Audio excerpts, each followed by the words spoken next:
back to the Unwind With Me podcast. I'm your host, storyteller, and narrator, Ijoma. And this is a continuation of the book, A Rip Van Winkle of the Kalahari by Frederick Carruthers Cornell. Chapter 2, Dead Men in the Dunes.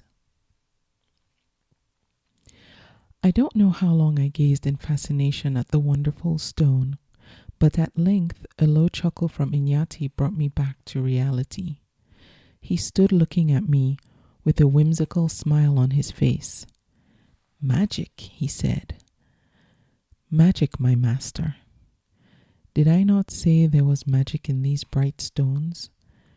And who shall say it is not so?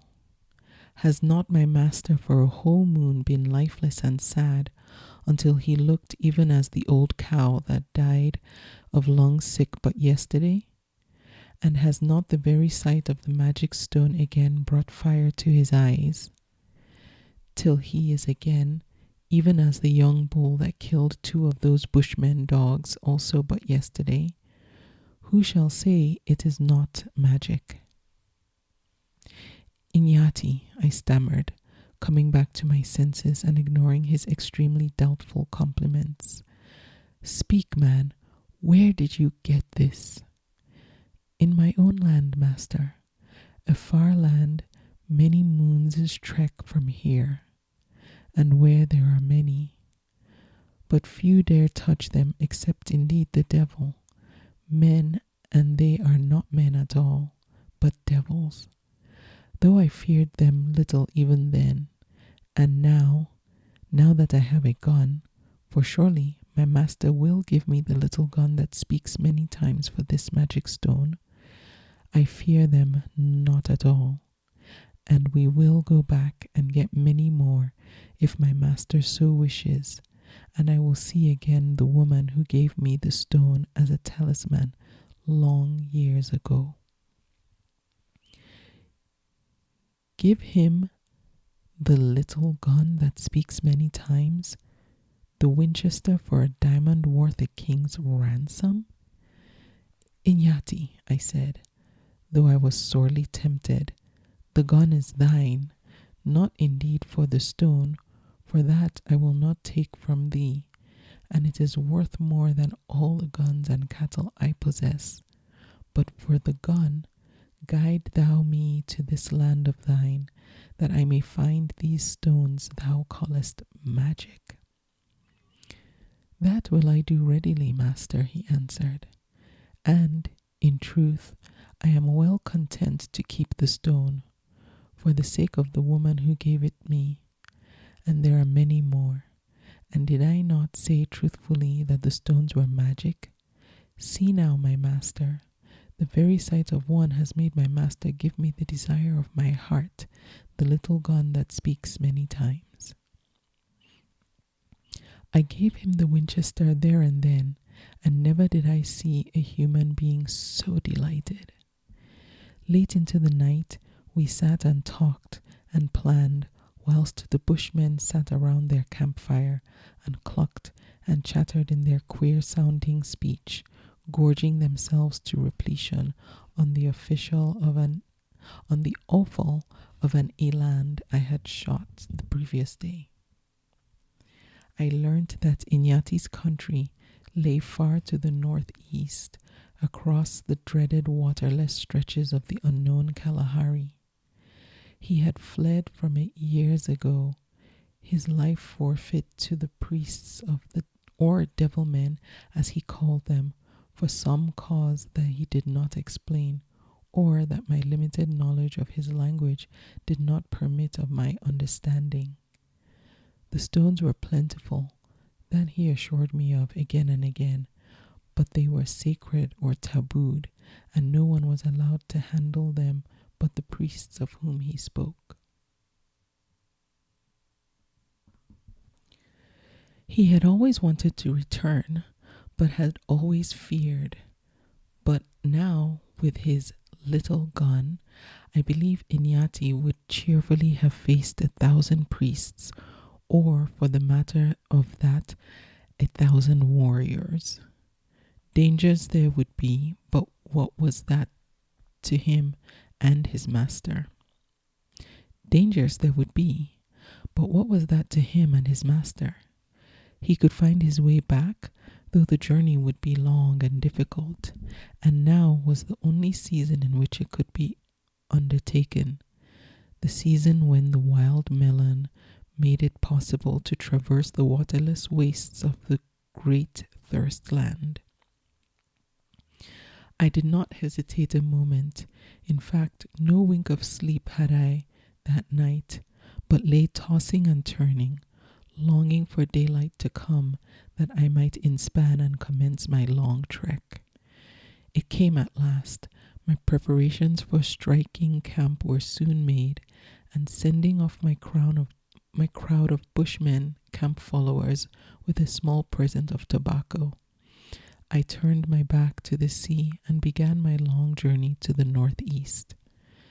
Out of the long defiles and valleys, we threaded our way into the open country, past the huge flat-topped mountains of Umbokoro, the fastness of the Berg Damaris, thence following the dry riverbed of the Mafako northeast to the confines of the Omaheke Desert, that great northwestern outlier of the true Kalahari not far, indeed, from this very spot. So far the trek had been slow and tedious, but without untoward incident. We were well armed, and those natives who did not avoid us were only too eager to bring in food or show us water in return for our trade goods. But as the broken, bushy country gave way to the sand, water became scarcer and scarcer, until it could only be obtained in small quantities by digging deep in the bone-dry bed of the parched-up river. At length it became evident that we could take the wagon and oxen no further, and so, at some bushman water pits at the very edge of the desert, where toa grass and other fodder was still plentiful, I decided to leave both vehicle and beasts in charge of my Hottentot and Griqua followers, and attempt the desert journey on horseback, and accompanied only by Inyati. Indeed, there was no other course, for the few pans that might contain water on the route we should have to follow were far between, and as the season was late, even they might well be dry. Tsama, therefore, the wild melon that serves for food and water for both man and beast in these desert stretches, would be our only resource. But even in this respect, the lateness of the season was a source of anxiety, for, as you doubtless know, when once it is overripe, the tsama is useless. 2 riding and 2 pack horses were all, therefore, that we dare take. On the latter we loaded food, ammunition, spare arms, and trade goods, and with our skin water bags filled, one evening when the moon was nearly at its full, we bade goodbye to our little band and struck due east across the desert. Our plan was to hold in that direction as long as tsama was abundant, and should it fail, to attempt to reach one of the pans Inyati had discovered in his flight across the desert years before, and which the strange instinct of locality common to all natives of these wastes would probably enable him to find again. All night long we rode slowly and steadily through the dunes, which were here favorable to our course, for their long parallel lines ran like the waves of the sea, almost due east and west, as far as the eye could reach, and we were able to ride in the R's or narrow valleys between them and make good progress. So far, vegetation of a sort was still abundant, tufted toa grass, sorrel, and other succulent plants offered juicy fodder for the horses, and I began to think that this much dreaded desert was a desert but in name, and that our task was to be a light one. With dawn, we off-saddled. From the summit of a high dune, I looked round in all directions, and as far as the eye could reach could see nothing but the endless monotony of wave after wave of dunes, treeless and apparently almost devoid of vegetation, for the little there was confined to the deep hollows between. A short distance away, a fair-sized bush offered a modicum of shade, and here we rested for the day, for we had planned to travel only in the cool of the night as long as the moon served. And here Inyati showed me how to make water from the young green tasama, taking those the size of an orange only, and roasting them in the ashes, and thus turning their pulp into a clear liquid like water. Seldom, though, did we trouble to do this, eating the insipid cucumber-like fruit as we found it, but though refreshing and capable of supporting life, the longing for water is always present in the desert. And thus, trekking by night and resting by day as much as the terrific heat would allow, we worked our tedious way into the heart of the desert. And now, the magnitude of the task before me was becoming more fully apparent every day. For toil, as our willing beasts would, it was obvious that each long night's exhausting trek barely carried us 10 miles forward as the crow flies. The dunes were each day becoming higher till they were veritable mountains of sand. The patches of Tasama became less and less frequent, and it was evident that at any time they might fail altogether. All this time, we saw no sign of human life, not even a solitary spore upon the telltale sand. Animal life, however, there was in abundance, and we had no need to leave our path to shoot as much game as we required. At times, on cresting the brow of a dune, we would come close upon a herd of gemsbok in the long air beneath us, magnificent animals whose long, straight, saber-like horns are feared even by the lion. Fearless of man, the whole troop would stand as one, gazing straight at us, immovable as statues, until we were within a few yards of them. Then their leader, usually a magnificent bull, with horns of well unto 4 feet, would give a toss of his head and a stamp of his foot, and away the whole troop would fly, wheeling, trotting, halting, and turning to gaze at us again, in such perfect unison that they reminded one irresistibly of a well-drilled troop of cavalry.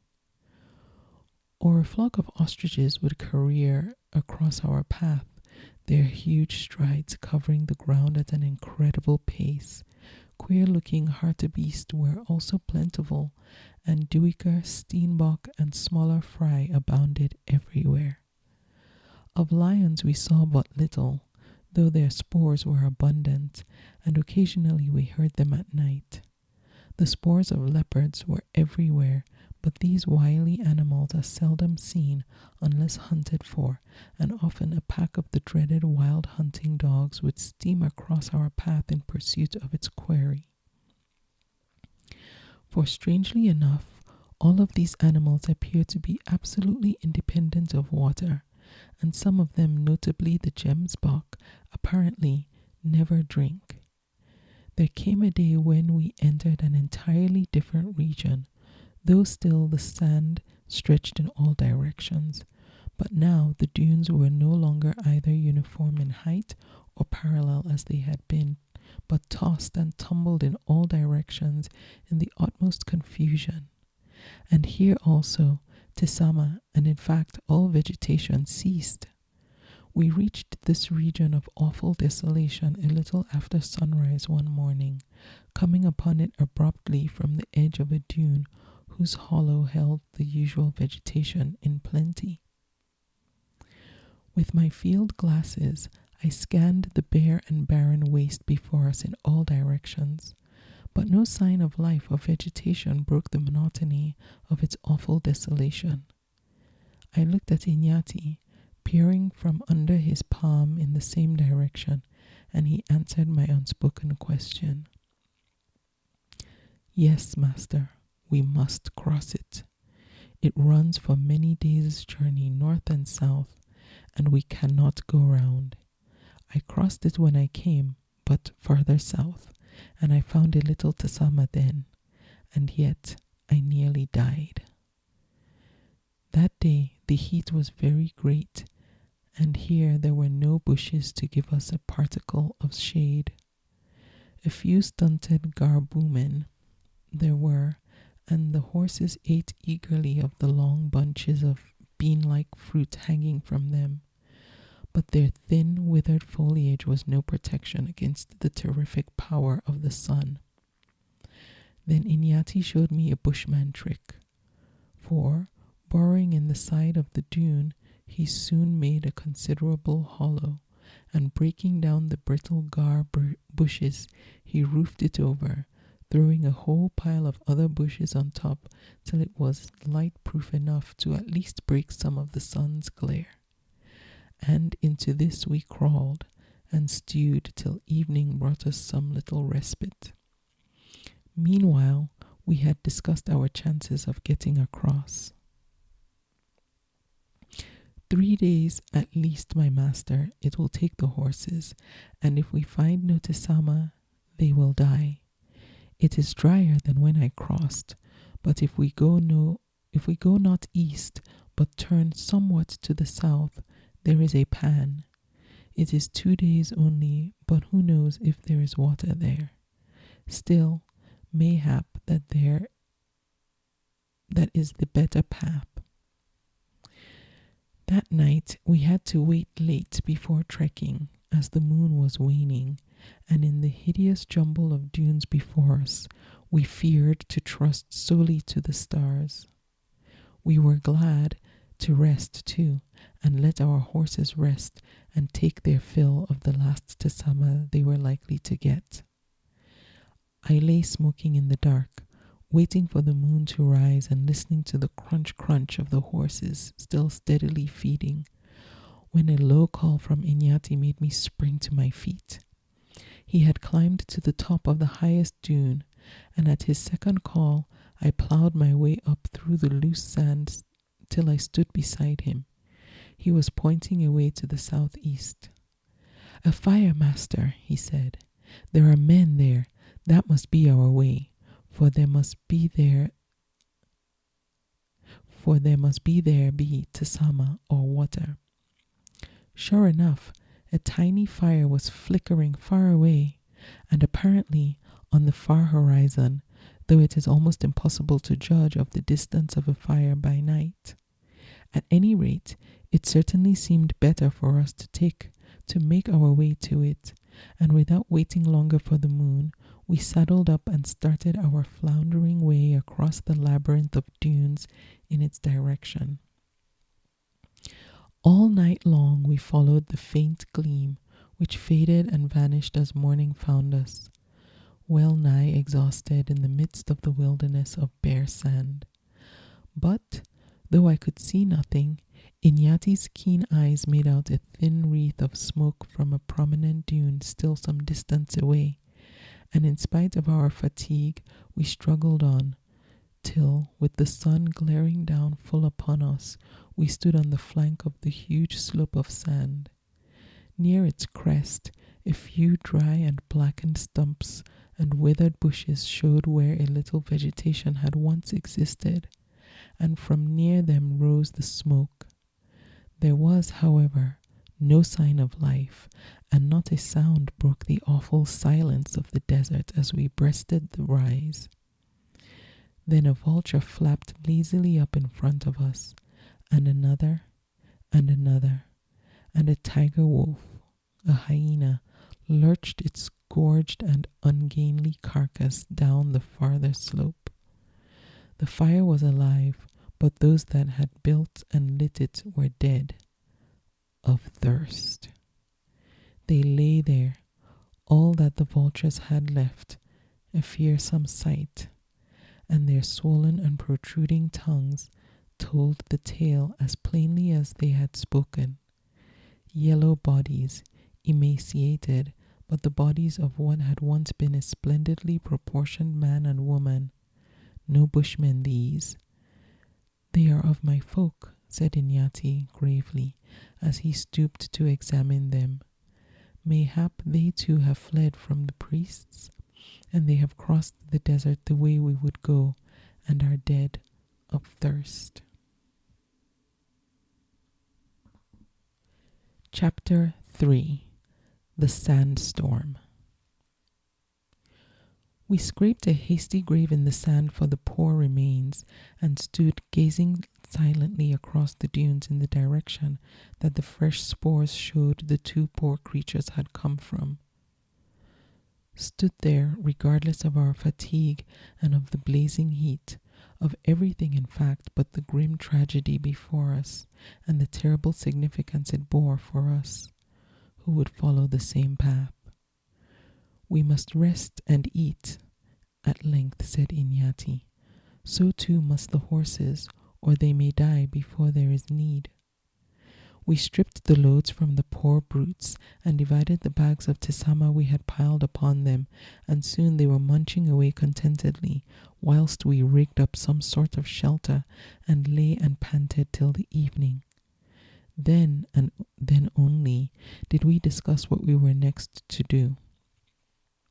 Master, at length said Inyati, think and think well. To go back is still easy. To go forward may well be that we die, even as these two have died. The desert is drier than when I struggled through it, more dead than alive. By the path these people came by, and that way would be madness to try. South, we might find another path, but it will be a longer one, and my master can still return.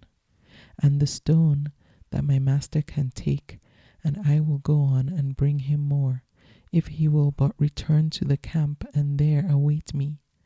And if I come not in 2 moons, I shall be dead. He held out the blue diamond as he spoke, but the offer, genuine as it undoubtedly was, acted as a taunt to me, and I bade him sternly put back the stone and talk not to me of returning. Thou sayest that the desert is but beginning, I told him. Am I then a weakling to run back like a whipped hound at the sight of a dead man? Nay, I will return with the stones I seek, or not at all. Inyati nodded his head sagely as he sucked at his cherished pipe. Aye, aye, he said softly. Said I not that the stones were magic? Sad, even as a sick cow was my master, till I showed him the stone, and now he's even again as a young bull. If he had meant to stir me from the apathy that the desert had brought upon me, he certainly succeeded, for his complimentary comparison of me to a sick cow again set me laughing. It was the first time I had laughed for days, and it did me good. Yes, we must go south, said Inyati, but not far, only half a march, and then we will turn again east. Thus shall we find the pans. That night we did not wait for the moon, but saddled our still jaded nags before it was well dark, and walking most of the way to rest them, we set our faces towards the southern cross. Halfway through the night we halted, and resting for a while, again pushed on, but this time due east. Dawn found us eagerly looking round for a change in the landscape, if a featureless chaos of tumbled sand is worthy of such a name, but I, at any rate, could see nothing. Not so Inyati. His eyes were better than my field glasses. Look, master, he said as the sun rose, there and there and there. Little clouds just rising from those 3 places, and they won't last long. They are pans, master, and it is mist that rises from them. There is moisture, There may be water there. Any food for the horses? I asked him, for our poor brutes were in an awful state, and we had nothing to give them. That may well be, he said, not on the pans, but near them. And, master, we must struggle on and find out, for they cannot fast another day and trek another night without either food or drink. The rising sun rapidly dispersed the little clouds that Inyati had pointed out, but we kept on in their direction, though the sand was now burning hot and the poor animals were suffering frightfully. Now a few scattered bushes and tufts of bone-dry toa grass began to show in the hollows between the dunes, and at length, on breasting an unusually high one, a veritable mountain of sand, 300 or 400 feet in height, a new and marvelous scene stretched before me. Abruptly from the foot of the steep dune slope stretched a vast, glittering expanse of the purest white, to all appearance a snow-covered lake, spotless and dazzling in the brilliant sunshine. It was almost a perfect circle in shape and several miles in diameter, and on all sides it was hemmed in by gigantic dunes. "Salt, master," said Inyati. "I have seen such places before, but, wow, this is a big one. And this is not the pan I seek. No good to us, master. But is it not strange? Yonder in my land, this salt is a precious thing. For a basket full, one can obtain a fat cow. For a sack full, 2 or 3 young wives. Here is salt enough to buy many wives, master, but none to gather it, or for that matter, no wives to buy. But water, master, is what we seek, and not salt water or tisama. We must cross, master. There, on the other side, I see thick bush in the dunes. There may be tisama there, and the way across is easy. Come." He led the way down the steep slope, dragging his jaded animals after him. At the edge, where sand ended and salt began, lay many bones, bleached and white almost as the salt itself, and amongst them were the bones of men. Snorting and afraid, the animals stepped gingerly on the smooth snow-like surface, which yielded but an inch or two to their tread, and was pleasantly cool to their hooves, parched and cracking from their long trek in the burning sand. Beneath the white surface was a moist black mud, and the liquid brine oozed quickly into the horses' footprints. Used as we were to the glare of the sun on the burning sand, here it was literally blinding, and long before we reached the farther side, we were groping and stumbling like blind men. It was much wider, too, than it had first appeared, and we were utterly exhausted when at long length we reached the dunes again, and to our joy found bush and a few tisama, most of them old and hard, but still enough green ones to provide a scanty meal for the suffering animals. A respite it was, but a respite only, and well we knew that we must push on or return at once. Our water bags still held enough to keep us alive a day or two, but we must find water or tisama for the horses soon, or it was evident that they could not last. We threw ourselves down on the burning sand with a blanket stretched over a tiny bush, affording scant shade for our heads, and in spite of the roasting heat, I slept the sleep of utter exhaustion. I awoke to find Inyati at foot and intent on adjusting the blanket to shade my face from the setting sun. I got up, aching and throbbing in every part of my body, and parched with a thirst that the lukewarm and already vile-tasting water from our skin bags did little to alleviate. "Master," Inyati said, looking at me with concern, "take thou of the bitter powder, quinine, and sleep again. Before morning I will come back, for I must seek the pan I know of, where water may be found. This cursed salt pan I did not see when I crossed before.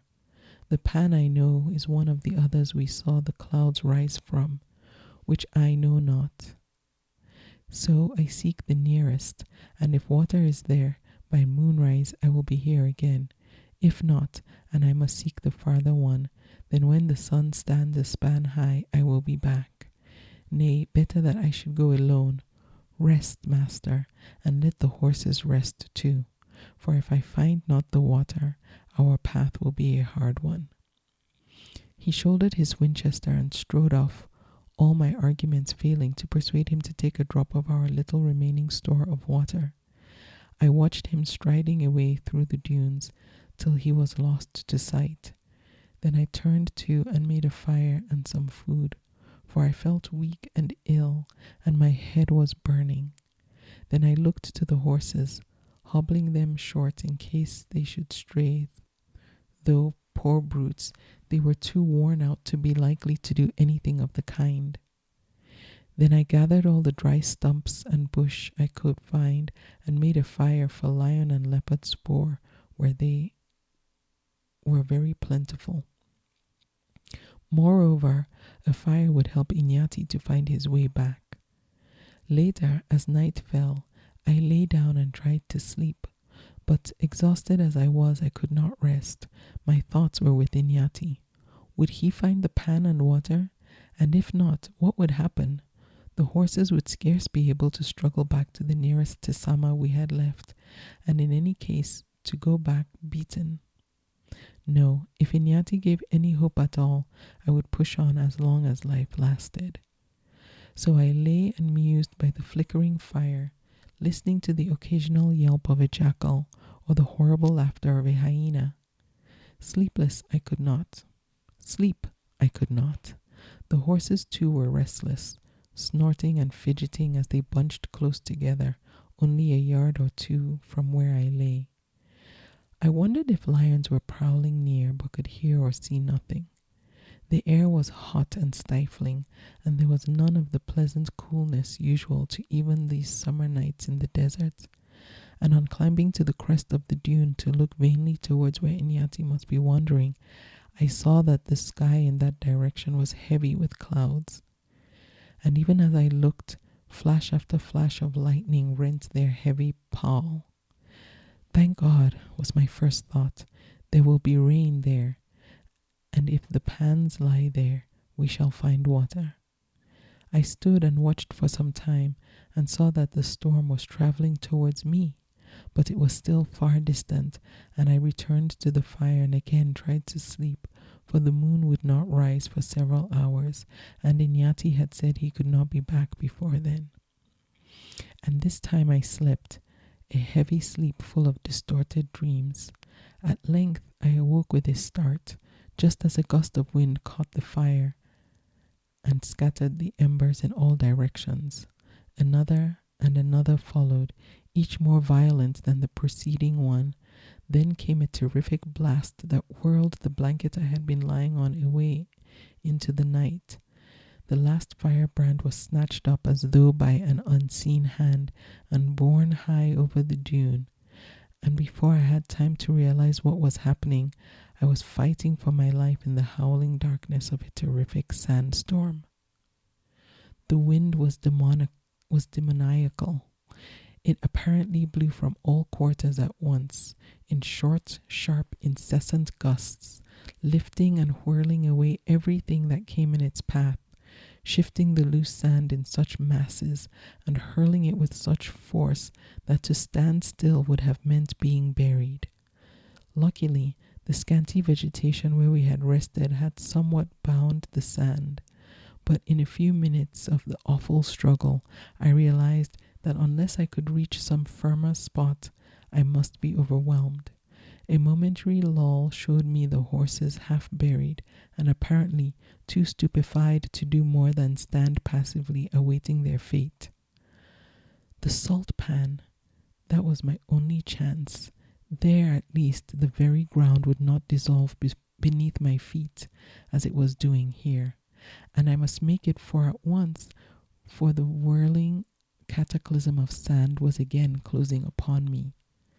Seizing the horses, I cut their hobbles, and throwing one of the packs across the nearest, I coaxed and dragged him from the sand.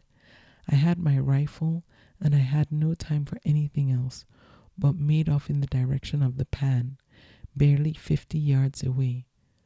But so terrible was now the force of the wind that I was hard put to it to reach it, and thankful indeed was I when a brief lull showed me the wide expanse of white spreading dimly before me in the murk. Even here, the ever-recurring whirlwinds bore huge volumes of sand eddying across the pan, and at times I feared I should be choked and overwhelmed. But as I gradually neared the center, the air grew clearer, and I knew that for the time at least I was safe. The horses had struggled out after their leader and soon stood trembling near me. Luckily, I had left them saddled and bridled in anticipation of an early start, but the other pack was lying there in the dunes, and thus I awaited the abatement of the storm, a prey to the most awful suspense. Inyati, there in the distant dunes, if the storm had caught him in the midst, he must be dead, overwhelmed and buried in the chaos of sand. Or had he been able to gain one of the pans first, and would the abatement of the storm see him return to me? Hour after hour I waited, and still it raged. The time for moonrise was long since past, though no gleam of its waning light could break through the whirling pall around me. Moonrise, that had been the time Inyati had hoped to return by, should he find the water in the first pan. But where was he now, battling for his life among the dunes or dead beneath them? At length day dawned, and with the light the storm ceased as suddenly as it had begun. Though still huge clouds of dust hung all around, through which the rising sun gleamed red and rayless as through a thick fog. Soon not a breath of wind remained, and the dust rapidly settled, disclosed and tossed and distorted wilderness through which the storm had raged. At no great distance from me, and as I judged in the direction of the spot at which the storm had overtaken me, a gigantic dune lay piled high above the others. This was some of the devilish work of the past night, for it had not been there yesterday. There appeared no likelihood of a return of the storm, and, full of anxiety and distress, I made my way to this newly formed dune, which apparently covered the exact spot our camp of overnight. But now no vestige of bush remained in sight anywhere. It was all buried fathoms deep in sand, and gone too were many of our belongings, for with the exception of the one pack saddle to which one of the water skins was providentially made fast, I had had no time to pick up anything. And now the half of our precious water and much of our stores and ammunition were covered by thousands of tons of the gigantic dune. Search as I could in all directions, I could find no trace of them. They had gone irretrievably, and gaze as I could from the highest point of the new dune, I could see no sign of life. And the sad conviction was forced upon me that Inyati had perished, and that I was alone. For more information, please go to unwindwithme.com and subscribe to the podcast to get new episodes delivered right into your favorite podcast listening app. I will be back with another episode picking up from chapter 4, The Pans and the Poison Flowers.